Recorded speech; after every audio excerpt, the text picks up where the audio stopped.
Hey there, welcome back to another episode of BrettBeat. It is time to get on the beat. I am Brett Monro, and I am truly happy to be joined by Derek Davis of Babylon A.D. playing tonight at the Whisky. Yeah. Super excited. I mean, Derek, we've been fans of yours for a long time. Really? Yes, I mean, oh boy, the kid goes wild. I mean, we went wild over the kid goes wild. So it is great to have you. You got the new album, Rome Wasn't Built in a Day. Yeah. Which, holy crap, is it ever good? Yeah, thank you. Yeah, so first, let's talk about the album. Uh-huh. Okay. And how it came about. I mean, because you just did Live Lightning in 2023. Now you've got Rome Wasn't Built in a Day. So what, what's with the big Babylon A.D. comeback? And I'm not unhappy. Well, originally we put out the Live Lightning album to kind of whet the appetite of all the fans to know that we are going to make another record. Because I did a lot of interviews and things like that, such as what I'm doing with you right now, to talk about that, to let people know that we were back in the game and that we were making a new record. So we kind of used it as a springboard for this album. Because at the same time we were recording Rome Wasn't Built in a Day, all the tracks of that. So that really kind of got us back, since we hadn't been, 2017 was our last album on Frontiers record. And that went pretty well. And all of a sudden COVID hit, a couple years later, and the band just kind of went into free fall type. Everybody just was doing their thing, It's kind of screwed up because COVID really messed everything up. Mm-hmm. So anyways, getting back to what I was saying, we did the live album.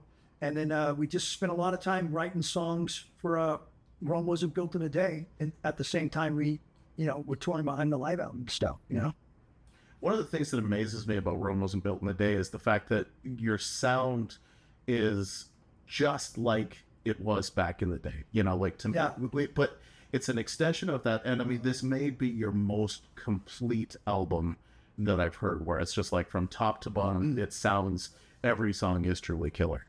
Oh, thanks. We feel that way, of course. Yeah. We had 18 songs to choose from. Wow. So we have a lot of material to choose from. And there's some good songs, some really good songs that we left off. But in our mind, we're thinking, you know what, though? This will be good because we'll have really good songs for the next album. You know what I mean? It was kind of a conscious effort with the band. We were thinking that the whole time, even though, technology's changed and sound have changed and stuff like that. I listened to a lot of the first album before I started producing the record. And the guys, basically the guitar tone was pretty much the same as it always been, you know what I mean? But I noticed that the first album had a lot of weight to it, And I sat there and listened to a lot of different albums, different bands, and our album, and I would compare, like, what makes Babylon A.D. sound different than the other bands that were out at the same time? And I kind of started noticing that we had, like, a little bit more low end, more of a just, I don't know what it is, but it was kind of fatter than most of the bands, So I wanted to capture that whenever I was producing the record and mixing the record. And of course, we gave it to David Donnelly, and he mastered the record. And also when he was mastering, I conveyed that to him and told him we want to make this, not a lot of low end, but just we want to make it fat sounding, man. We don't want just, you got the sonic is like this. You don't want it like up here, because in mastering, he could have changed everything we did. Yeah, of course. And pretty soon we could have been up here. Yeah. No. And he did give us back the very first masters of all the songs. And it was, if I gave him a mix and it was like this, low end, high end, it was about like that. Interesting. Put that low end back in there, man. Don't get rid of that. You know what I mean? So, yeah, I think that the sound is pretty close to them. That's what you're talking like 30 years ago. Yeah. You know what I mean? So, I think we did a pretty good job on that. Oh, absolutely. Because it's really rare to find a band that can actually kind of recreate the sound and do it it right. But also like lyrically, I mean, it's really good. And you've got a lot of a lot of interesting messages in there. So like, you're talking about Wrecking Machine and stuff like that. So, I mean, the AI stuff. Yeah. Yeah. I'd like to take a typical story. Even Rome Wasn't Built in a Day. There could be a typical story about a girl, this or that, with the mental problems or whatever, but why not twist it into something different? You know what I mean? So I do a lot of that. I watch a lot of movies and things like that and get different kind of crazy ideas and try to think out of the box, everything's been done. So all you can do is twist it around a little bit and try to take pieces and things that you enjoy either visually watching or listening to, and try to put your spin on it. You know what I mean? I mean, you take whatever, Elvis Presley or whatever. There was 100 Elvis Presleys out there when Elvis Presley was out there, right? I mean, like doing the same exact song, yes. but it just twisted around a little bit. You know, it's just the same thing with art style, art rock, I think, you know. So then when you're writing lyrics and music, like how does that start? Like how does the song start with Babylon A.D.? Sometimes the guys give me music, like Ron will write a musical piece, or John will write a musical piece, or even Dylan and Craig gave me one of the songs called Shut Up on there. They gave me that. And it'll be just like them jamming, you know, and I'll listen to it and maybe I'll change some of the stuff in the songs to make it more fitting or easier to put lyrics to, you know, because they're just playing music for me, you know. So I'll take what the musical ideas and then make it into a song. Wrecking Machine is pretty interesting because John Matthews, my guitar player, said, "Hey man, I got a really cool riff that you know, it was a jam, about a 5-minute jam that I did with Leonard Hayes from Y&T a few years back. Oh, wow. The only problem is it's on a cassette." I'm like, I just got a cassette deck, right? I'm like, how? I need a cassette deck, you know, they're almost ancient nowadays. Luckily, my cousin had one up in his attic. Because he said, "We got to hear the song, man. We got to hear it." But I'm telling you, it was a good song. So I put it on, right? And I'm like, whoa. And that became a Wrecking Machine. It was cool. So I wrote all the lyrics and changed the music around just a little bit to fit the lyrics, you know. And that's how that song happened. So all of them have their own special story, you know. Some of the songs that I wrote, like Face of God and Rome Wasn't Built in a Day and a couple others, you know, they were basically, you know, most of the time they're either I'm sleeping and wake up from a dream or something, and I'm like, I better put that down on my phone right now, unless I'm gonna forget it, or you know, or sometimes I'll get up and go, I'll remember. Don't worry, I'll remember, and I'll sit down. Yeah, it happens sometimes. Oh yeah. Because I think subconsciously when I'm sleeping, I'm always thinking about music, you know, so or lyrics or whatever, you know. I'm pretty much in that zone, and it seems like between 4, 5, 6 in the morning, right before I get up, you know, I don't know what that's called, REM sleep or something, but man, there's a lot of times I just wake up and I got an idea, and if I don't get it on the phone, or if I don't run downstairs in my studio and get the guitar out and then have, you know, at least play 4 or 5 chords and sing a couple things, even if I don't know what the hell I'm really singing, but I know this is really good melody, this is a good chorus, man, and then maybe I'll listen to it later on, you know, 4 hours later after I have some coffee. All right, let's go listen to that.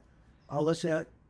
Whoa, that's awesome. Or, you know what I mean? That's a nightmare song. That'd be crazy. You know? And other songs, I'm just watching TV and I'm fiddling on my guitar and I'll, yeah, what was that?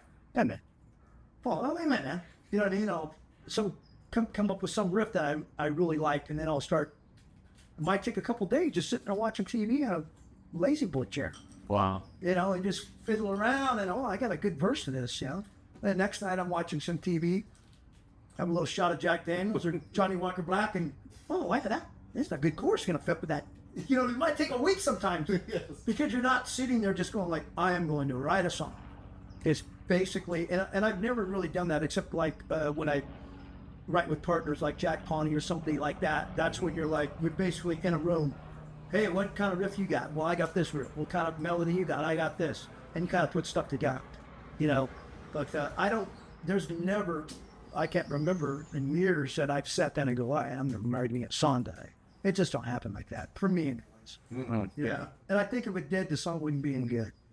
No, and I think that's the benefit of having a studio in your house now and stuff. Yeah. Is that you're able to kind of create those songs and then live with them for a bit rather than having to go to an expensive studio and then pay a gazillion dollars just to pound out the songs that you have. Yeah, if it was the 70s or early 80s, you can do that, you know. Hey, yeah, the record company give me $100,000 just to sit in the studio. It's not anymore, man. Yeah, so it's not a return to the first album in that regard. Yeah, exactly. Like, hey, let's make a video. How much is it? $150,000. well, they must be crazy, but okay. But you don't know when you get that first record. That's right. And unfortunately, you can't bring Sam Kinison back to guest star ourselves. He was original. Yes, for sure. So that you got the 2 new videos, and how long did it take you to shoot those? Do you just kind of didn't take a long shoot at all. Matter of fact, we shot 3 videos in one day. Wow. Yeah, and then I do the videos too. So, and they're basically a reflection of what I see in my mind's eye of the song, what the song is. Yeah. You know what I mean? I'm writing the lyrics, of course, so it's like this song is about that. You know what I mean? When I write songs, a lot of times I'm always thinking of a miniature movie. Like, okay, this song is 4-minute song, but it's a movie. You know what I mean? Yeah. In my mind. Sure. Yeah. The beginning. I don't know how other people do it, but that's how I do it. So I swear to God, I want to make a video of every single song I have, but I don't have the time. You know what I mean? But in my mind's eye, I go, man, I got a great idea for this song or that song, but it'll be like, I don't have time. With time to do that, working on this, I think basically for me, time is the biggest factor of hindrance, because there's just not enough time to knock on wood, but I just got too many damn ideas in my head. My life thinks I'm crazy. Yeah, so but that's a good thing, at least when you talk about being a creative in a creative industry. We want you to have the ideas so that you can keep them going. Yeah, it's kind of strange, because you think that, or at least I thought when I was younger, that the older you get, the less ideas you'd have, less creativity you'd have. Because I look at guys like my heroes, like say like a Paul McCartney or whatever. And I swear, I've bought 2 or 3 of his last albums that he's did over the last 10, 15 years. And I'm hearing like only 1 or 2 good songs on them. And I'm like, in my mind, I'm thinking, how could this even be possible? This is the Beatles. Did the Wills? Yeah, it's like, how could this possible? It's like, is this going to happen to me? Am I going to just run out of ideas and pretty soon I'm just writing these mundane, boring songs? And luckily, I don't think it's happened yet, and I hope it doesn't happen. No, I would absolutely agree, because again, listening to this album, it sounds as vital as ever. Yeah, thank you. So we're really excited about it. Yeah, well, of course, because one of the things that I was thinking is that listening to the album, I was just like, man, if you played the album from start to finish at the Whisky tonight, I wouldn't be unhappy at all, right? Even though say hammer swings down, play it. Yeah, sure, I'd want those at the end. Forget those guys. but if you played those songs, it would be like, oh, this is great music. So that's kind of, for me, one of those areas where you don't think about that enough when it comes to live music, is like the new music fitting in with the set and people wanting to hear it. Yeah, exactly. So we have stretched our set out to added maybe about another 15 or 20 minutes, and we're playing 5 of the songs tonight. Wow. So, really, I think this is our best album that we've made. Even I think it's better than our first album. I know a lot of people that love our first album, and I'm like, oh, this one's better, man. You know what I mean? To me, I totally agree. Being a fan of the first album and now listening to this one, I totally. And the first album was a damn good album. Yeah. And the second one's a good album too. Like the first one, everybody's surprised on your first album because they don't know what to expect. By the time you get their second album, then that's when it's like, can they do it again? And it's a little harder. And then of course your third album before that was harder. Well, yeah, because the story, of course, on the first album is that you've been writing that album for your life, years and years. Yeah. And by the time, for you, Nothing Sacred comes around, and you've been on the road for a long time, and so I was trying to put those lyrics together and get the songs out. But yeah, and plus I don't think I was lyrically. I was a pretty good lyricist back then, but I've read a lot more for the last 20 years. I read a lot, and I study different things and stuff like that I wasn't into before. Like, for instance, this is kind of off base a little bit, but when our first album, like if somebody would have told me something like, hey, you should listen to that blues album by so-and-so, I'd go, blues sucks. That was my attitude. You know what I mean? Yeah. And it wasn't until I started playing in this band Moonshine for a while, and Buzzy James, the lead guitar player, slide guitar player like Dwayne Allman, I started just listening and watching what he's doing. And he'd be telling me like, oh man, I stole this look for Albert James, that guy. So I started listening to all that stuff and I was like, man, that must be crazy. I missed a whole generation of cool shit. Because I just thought every band that I had ever seen that played the blues was just some white dude. Dun, dun, dun, dun, dun, dun, dun, dun, dun, oh yeah, baby. I was like, this shit sucks. You know, that's what I thought. Well, it wasn't until I heard, like, you know, the real stuff, and then I started getting to Stevie Ray Vaughan a little bit and started noticing that the Southern blues stuff was really cool, you know what I mean? And then I went through a little blues phase, and then I started exploring soul music more. I always loved soul music, so I started exploring, you know, Bobby Womack and James Brown and Al Green, Marvin Gaye. I just immersed myself for about 2 years into that. That's all I listened to. You know what I mean? So then now I'm starting. Then I wrote a record like that. You know what I mean? Yep. I always need something to kind of push me a little bit, like, or try something different. Unless it just gets too boring. Good for me. Yeah, well, and that's the great thing about music, right? I mean, there's so much of it all over the world, and you can, and it, you know, it can speak to us in different ways at different times. Yeah. I mean, like, I don't really like rap, but I love the way Kid Rock raps. Okay. You know, Eminem, I like that, but I do, you know what I mean? Country, can't stand country, but I love Johnny Cash and Johnny Paycheck and all those guys. I just don't like the new country because it just really, you know, to me, it's just a bad Bon Jovi song. You know what I mean? It's just like polished Bon Jovi with a country singer dude, you know? But you know, everybody's votes are voted in a different way, you know. Some people like steak, some people like chicken. Yes. So then what should people expect, you know, with a Babylon A.D. live show? Well, you know, we've always, I mean, since the beginning of this band, even before, when we were Persuaders, before we got a record deal, we were a band called Persuaders. We were always known for like a real kick-ass live show.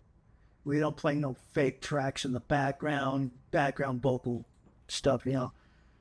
Yeah, I mean, of course, so we might be a little off, but you know what? We almost come to like, to fight. To be honest with you, like, try to Mike Tyson it a little bit on stage, you know what I mean? Some bands, I don't think I'd see them and they don't have that at all. Another bands have a different way of conveying their stuff. Everybody's got their own way of doing it.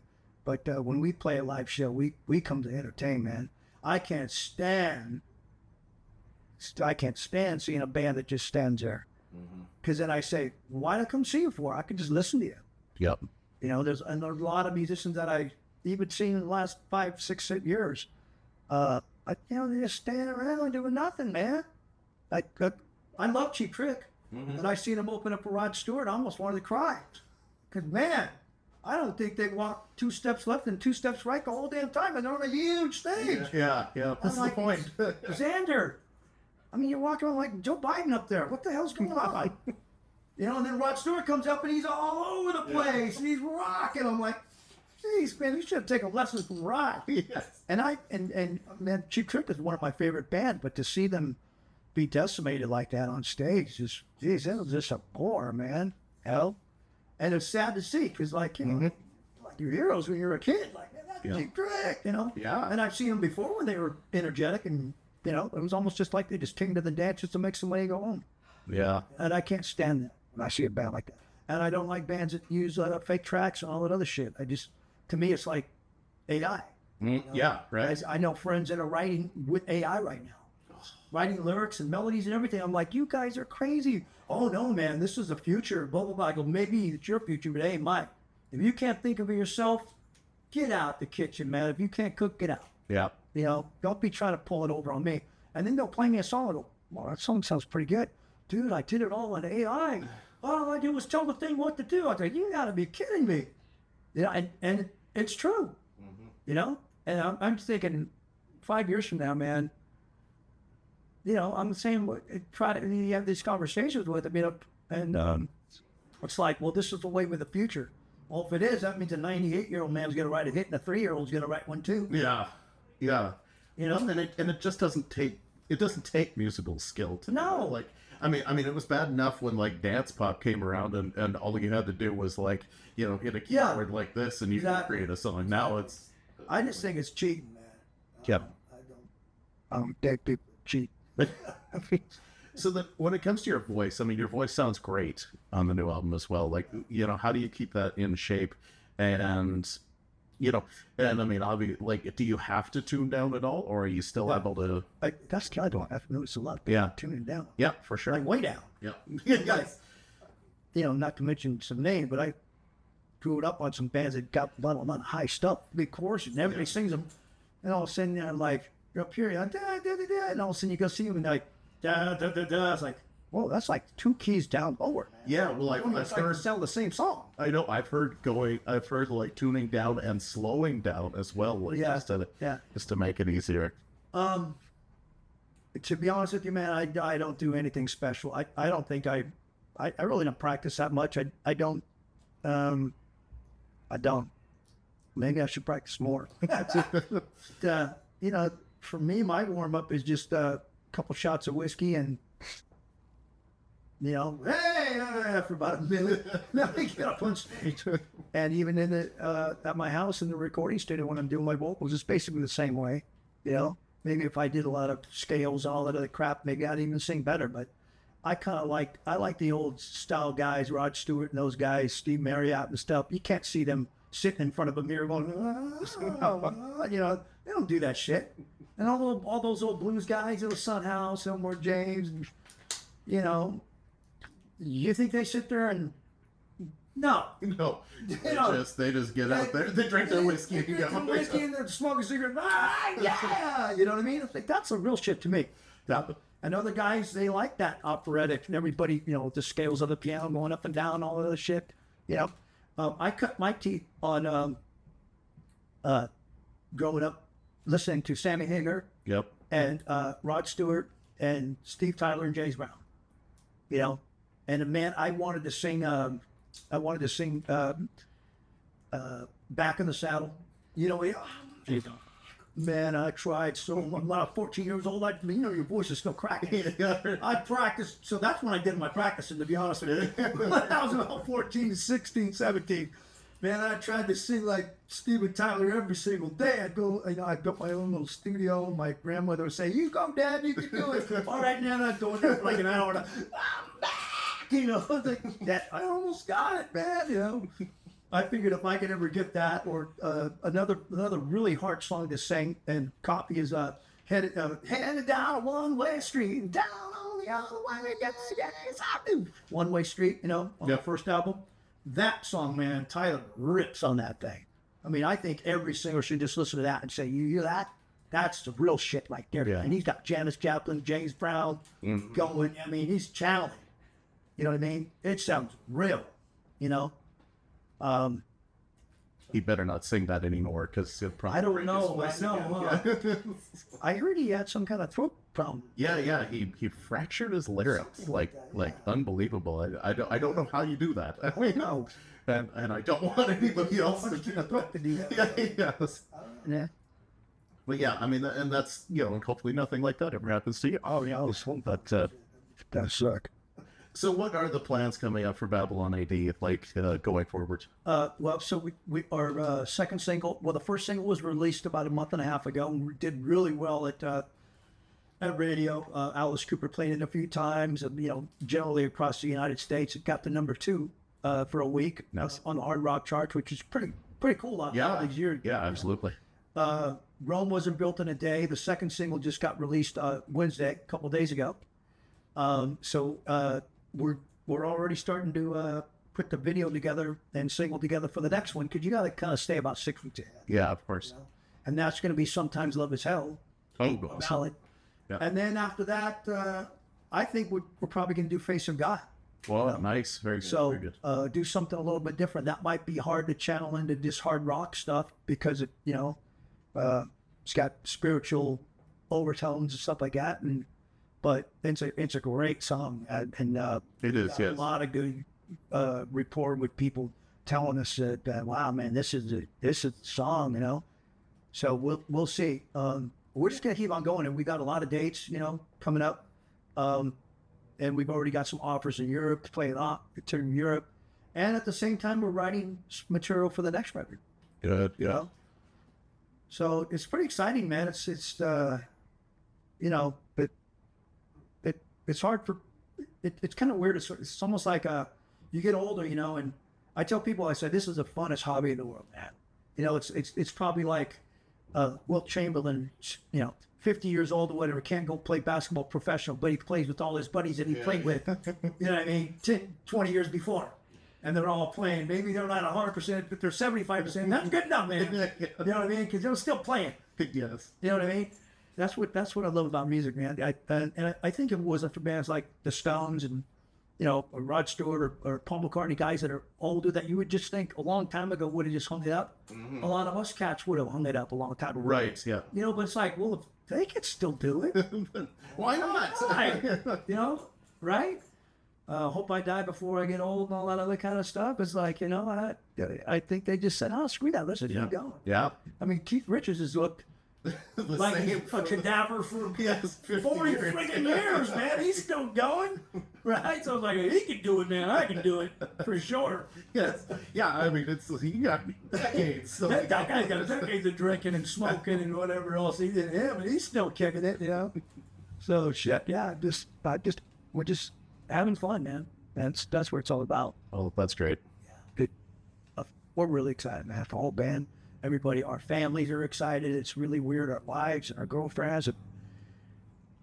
It's just something to do. Like we're playing here at the Whisky, and there's probably about 15 of us, you know, with our road crew and our, you know, and families and things like that. It's just fun, man. It's almost like being on vacation or something, you know. Just to play the Whisky, it's like 3 days of mayhem for everybody. We're all 25 years old again, you know.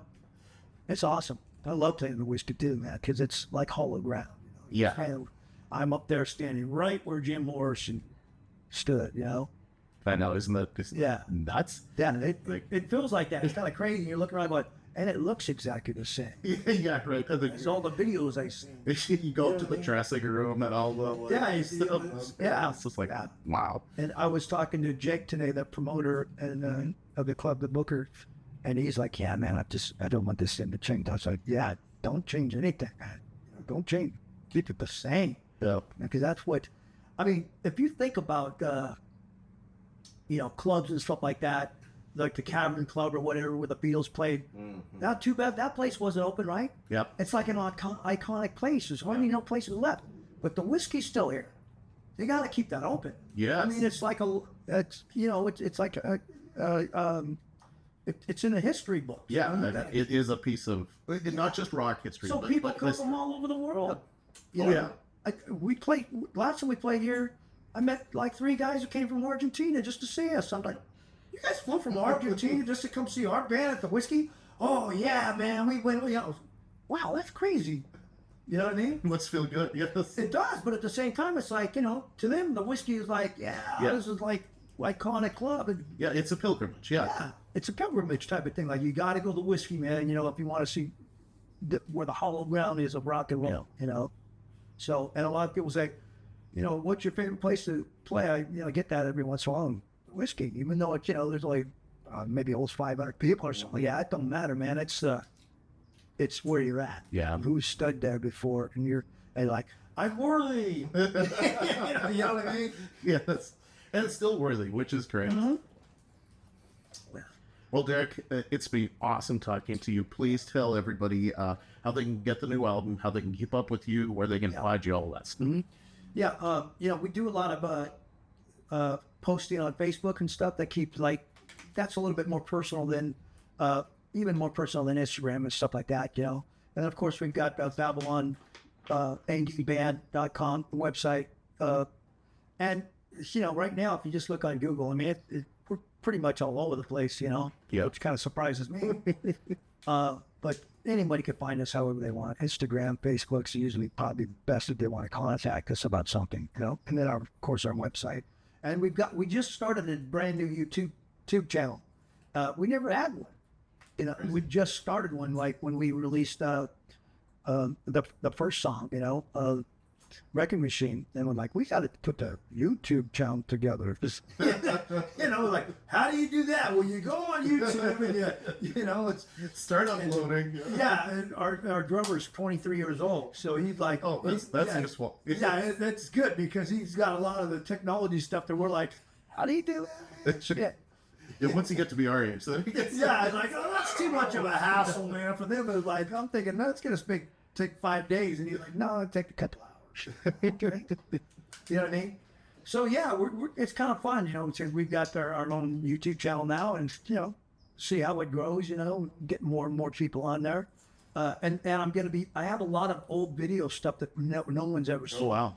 So I'm kind of waiting until we have like a little bit more subscriptions and maybe we'll put some videos out that people haven't seen, backstage stuff or stuff that's 30 years old, 40 years old. You know what I mean? That is old, or different concerts of different types. We took, you know, I mean, some of the shit was on with the VHS tape, Right, yes. or beta, Or like high 8, yeah, exactly. So, yeah, man, I mean, people can reach us out if they want.